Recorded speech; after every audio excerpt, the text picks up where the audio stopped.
Yes, hello everyone. Thank you for enrolling yourself for this full moon meditation session. A warm welcome.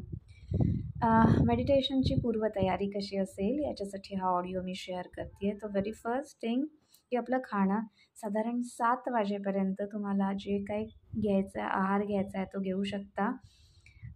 शक्यतो हलका आहार असावा after meditation, पण तुम्ही तुमचं जेवण नंतर करू शकता. पण 7 ते 9च्या दरम्यान आपण 7:15 ते 9च्या दरम्यान शक्यतो काही खाणं नसावं. पाण्याचं प्रमाण आता इथून 3 तास आहेत, तर किमान 3 ग्लास पाणी आपण प्यावं हे यामधल्या स्पॅनमध्ये. त्याचं कारण जो आहे तो एनर्जी जी काय आपण मेडिटेशनमध्ये घेणार आहोत, एनर्जी फ्लो आपल्या बॉडीमधून असेल तर water is a good conductor. म्हणून पाण्याचं प्रमाण शरीरात बरोबर असलं पाहिजे.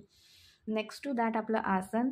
तर 8:30ला तुम्ही साधारण आसन आणि ती रूम तुम्ही जिथे मेडिटेशन करणार आहे ती तयार करायची आहे. तर 8:30 वाजता तिथे आपल्याला काय अगरबत्ती धूप लावायचा आहे, तो लावून ठेवायचा. म्हणजे ते 9 वाजेपर्यंत त्याचा हे राहील, अरोमा राहील आणि दूर राहणार नाही. ओके. नेक्स्ट टू दॅट पाण्याचे 2 ग्लास बरोबर घ्यायचे आहेत मेडिटेशनच्या वेळेस. 1 ग्लास मेडिटेशन संपल्यानंतर इमिजिएट तिथेच बसून शांतपणे 1 ग्लास पाणी प्यायचं आहे आणि दुसरा ग्लास जे आहे तो आपण चार्जिंगसाठी चंद्रप्रकाशात ठेवणार आहोत.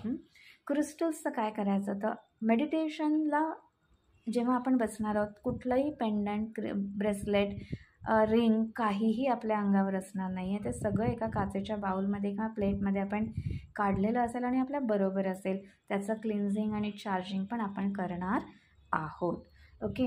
मेडिटेशन नंतर आपल्याला काय होऊ शकतं, खूप एनर्जीचा फ्लो जर सेन्स झाला बॉडीला किंवा एक्स्ट्रा एनर्जी बॉडीमधून फ्लो होत असेल तर कधीतरी आपल्याला बॉडी गरम जाणवू शकते किंवा थंड झाली असा फील येऊ शकतो. पण हा टेम्पररी असतो, घाबरण्याचं काही एक कारण नाही. त्या केसमध्ये आपण काय करायचं असतं, तर स्टार्ट ब्लेसिंग. ब्लेसिंग्स द्यायला सुरुवात करायचं आणि एक 5-10 मिनिटांनी जरी बॉडी नॉर्मल झाली नाही तर मेडिटेशन स्टेट कंटिन्यू करायची. तरी रेस्टलेस फिलिंग असेल तर मीठ टाकायचं पाण्यामध्ये. एका बकेटमध्ये पाणी घ्यायचं, 1-2 किंवा 3 मुठी मीठ घालायचं आणि त्याच्यात पाय घालायचे. कारण जी एनर्जी रिलीज झाली आपल्या बॉडीमधून त्याचं ग्राउंडिंग झालेलं नसतं, म्हणून आपल्याला तो डिस्टर्बन्स जाणवत असतो. पण ह्या गोष्टी नॅचरली होत असतात. आत्ता नेचर हेल्प करत असतं. आपल्या पाथमधले जे ब्लॉकेजेस आहेत, एनर्जी ब्लॉकेजेस, अडथळे, हे कमी करायला नेचरची पॉवर आत्ता खूप जास्त असते. आपण फक्त त्या फ्लोमध्ये स्वतःला ठेवतो आणि ॲटोमॅटिकली काम होऊन जातं. सो पर्सनल, प्रोफेशनल, स्पिरिच्युअल सगळ्या आस्पेक्टवरती आपल्याला ग्रो होताना फुल moon meditation, let go, unblocking the chakras, releasing the emotional burden, हे सगळ्यासाठी हेल्प करत असतं.